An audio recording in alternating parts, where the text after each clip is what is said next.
बिस्मिल्लाहिर्रहमानिर्रहीम। Dear students, आज हम केमिस्ट्री का chapter number 4 structure of molecule इसके बारे में डिस्कस करेंगे। तो इसके अंदर जो चंद मेजर कंसेप्ट हैं, तो हमने इसके अंदर क्या क्या सीखना है। तो उसमें पहले नंबर पे why do atoms react, atom जो ना आपस में क्यों रिएक्ट कर दें। तो इसका आंसर भी हम जो है ना इसमें ढूंढेंगे। फिर उसके बाद what is chemical bonds, chemical bonds क्या होते हैं। फिर आगे इसकी टाइप्स हैं। फिर नेक्स्ट है ना टाइप्स ऑफ बॉन्ड्स हैं, मुख्तलिफ किस्म के जो बॉन्ड होते हैं वो उनकी हम टाइप्स के बारे में पढ़ेंगे। फिर उसके बाद इंटर मालिक्यूलर फोर्सेज हैं कि मालिक्यूल के दरमियान जो फोर्सेज मौजूद होती हैं वो किस तरह उनका वो एक्ट करती हैं। फिर उस पर nature of bonding and properties के जो बॉन्ड बन रहा है उसकी नेचर किस तरह की है, और आयनिक बॉन्ड है, कोवलेंट बॉन्ड है, कोऑर्डिनेट कोवलेंट बॉन्ड है, ये किस तरह का वो बॉन्ड बना हुआ है।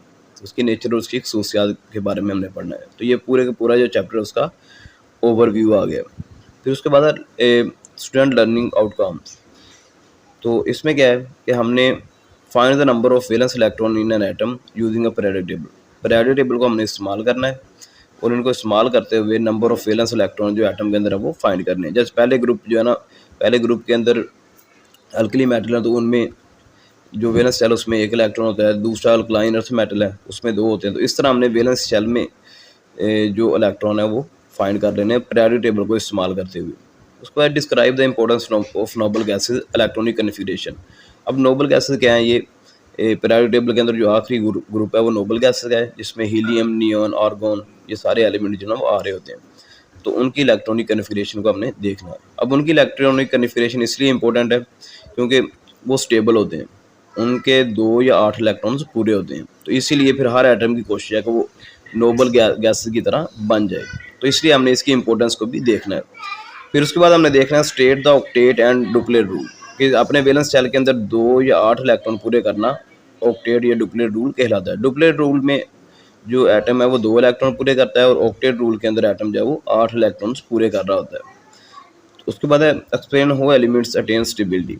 तो एलिमेंट स्टेबिलिटी कैसे अटेन करेंगे अगर वो डुप्लेट या ऑक्टेट रूल को फॉलो करते हैं, यानी नोबल गैसेज की तरह की इलेक्ट्रॉनिक कन्फिगरेशन को हासिल कर लें, अपने वैलेंस शेल में 2 या 8 इलेक्ट्रॉन्स पूरे कर लें तो वो स्टेबल हो जाएंगे। हाइड्रोजन और हीलियम 2 इलेक्ट्रॉन्स पूरे करके स्टेबल होते हैं और बाकी पीरियोडिक टेबल के तमाम एलिमेंट्स जो है ना वो 8 इलेक्ट्रॉन्स पूरे करके स्टेबल होते हैं। तो नेक्स्ट है describe the way in which bonds may be formed. तो वो कौन कौन से तरीके हैं जिसमें एटम जब वो बॉन्ड बनाते हैं। मसलन अगर किसी एटम के वैलेंस शेल में 3 या 3 से कम इलेक्ट्रॉन है तो वो अपने इलेक्ट्रॉन लूज़ करता है, क्योंकि हर एटम ने 8 इलेक्ट्रॉन पूरे करने होते हैं। तो इसलिए वो 3 या 3 से कम इलेक्ट्रॉन्स रखने वाला एटम अपने 3 इलेक्ट्रॉन या 2 इलेक्ट्रॉन या 1 इलेक्ट्रॉन जो ना वो खारिज करेगा। तो इस तरह वो बॉन्ड बनाता है। फिर उसके बाद आगे अगर किसी में 5 या 5 से ज़्यादा है तो वो हासिल करेगा इलेक्ट्रॉन, अगर किसी में 4 है तो वो शेयर करेगा। तो ये 3 तरीके हैं इलेक्ट्रॉन्स जो है ना वो एटम जो है ना जिन तरीक़ों से बॉन्ड बनाता है। फिर उसके बाद है state the importance of electronic configuration the formation of ion.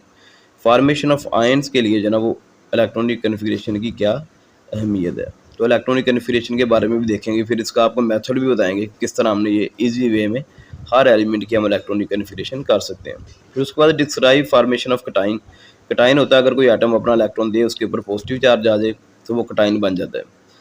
From an atom of metallic element. Metallic element इसलिए कहा कि मेटल जो होती हैं वो अपना इलेक्ट्रॉन ईजिली दे देती हैं।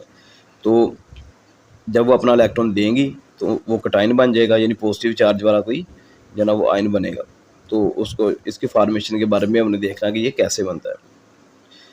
तो जैसे सोडियम है तो सोडियम जो ना अपना इलेक्ट्रॉन देता है तो Na पॉजिटिव बन जाएगा। तो उसके बाद describe formation of anion from an non metallic element. Non metallic element जो होते हैं उनसे अनाइन बनते हैं नेगेटिव चार्ज वाले, जैसे Cl नेगेटिव, यानी Cl अपना एक इलेक्ट्रॉन लेगा तो वो Cl नेगेटिव बन जाएगा। जो इलेक्ट्रॉन देता है उसके ऊपर पॉजिटिव चार्ज आएगा उसको कटाइन बोलते हैं, और जो इलेक्ट्रॉन लेता है उसके ऊपर नेगेटिव चार्ज आएगा उसको एनाइन बोलते हैं। फिर उसके बाद describe characteristics of ionic bond. Ionic bond कैसे बनता है तो इसकी एक खसूसियात भी हम देखेंगे कि एक एटम अपना मुकम्मल इलेक्ट्रॉन देता है, दूसरा उसको एक्सेप्ट कर लेता है। जो इलेक्ट्रॉन दे रहा होता है उसके ऊपर पॉजिटिव चार्ज है, जो इलेक्ट्रॉन एक्सेप्ट कर रहा होता है उसके ऊपर नेगेटिव चार्ज है। तो इस तरह इनके दरमियान एक इलेक्ट्रोस्टैटिक फोर्स ऑफ अट्रैक्शन आती है पॉजिटिव और नेगेटिव के दरमियान, और आयोनिक बॉन्ड बनता है। Recognise the compound having a ionic bond. ऐसा कंपाउंड हमने उनकी पहचान करनी है कि जो जिनके अंदर आयनिक बॉन्ड पाया जाए, जैसे NaCl जो हम नमक इस्तेमाल करते हैं घरों में, तो उसके अंदर आयनिक बॉन्ड होता है। बाकी भी इसकी काफ़ी सारी मिसालें हैं। फिर उसके बाद है identify characteristics of ionic bond, तो इसकी खसूसियात भी हमने देखनी है। फिर उसके बाद है फिर describe formation of covalent bond between the two non metallic elements. Covalent bond कैसे बनता है? कोवेलेंट बॉन्ड जो है ना वो म्यूचुअल शेयरिंग ऑफ इलेक्ट्रॉन से बन रहा होता है, यानी एक एटम अपना एक इलेक्ट्रॉन देता है, दूसरा भी एक इलेक्ट्रॉन देता है, इनके दरमियान कोवेलेंट बॉन्ड बन जाता है। फिर उसके बाद describe the example of single, double and triple covalent bond. अगर एटम एक एक इलेक्ट्रॉन शेयर करेगा तो सिंगल कोवेलेंट बॉन्ड बनेगा, अगर दो दो इलेक्ट्रॉन शेयर करेगा तो डबल कोवेलेंट बॉन्ड बनेगा, अगर तीन तीन इलेक्ट्रॉन शेयर करेगा तो ट्रिपल बॉन्ड जो है ना वो ट्रिपल कोवेलेंट बॉन्ड बनता है। तो इस तरह हमने डबल, सिंगल, डबल और ट्रिपल कोवेलेंट बॉन्ड को देखना है। इसकी मिसालों से हम जो है ना वजाहत करेंगे। उसके बाद draw electron cross and dot structure of simple covalent molecules containing single, double and triple covalent bond. हमने डॉट और क्रॉस वे में जो ना देखना है। डॉट और क्रॉस का मतलब है कि हमने एक एटम जो ना उसको डॉट से उसके इलेक्ट्रॉन को शो करना है, दूसरे के इलेक्ट्रॉन को क्रॉस से शो करना है। तो इसके बारे में हम देखेंगे। तो ये जो ना इस पूरे चैप्टर का जो ना ओवरव्यू है, तो हमने ये चीज़ें इसके अंदर सारी सीखनी है। तो जो मैंने मुख्तसर तौर पे आपको जो ना वो बयान किया है।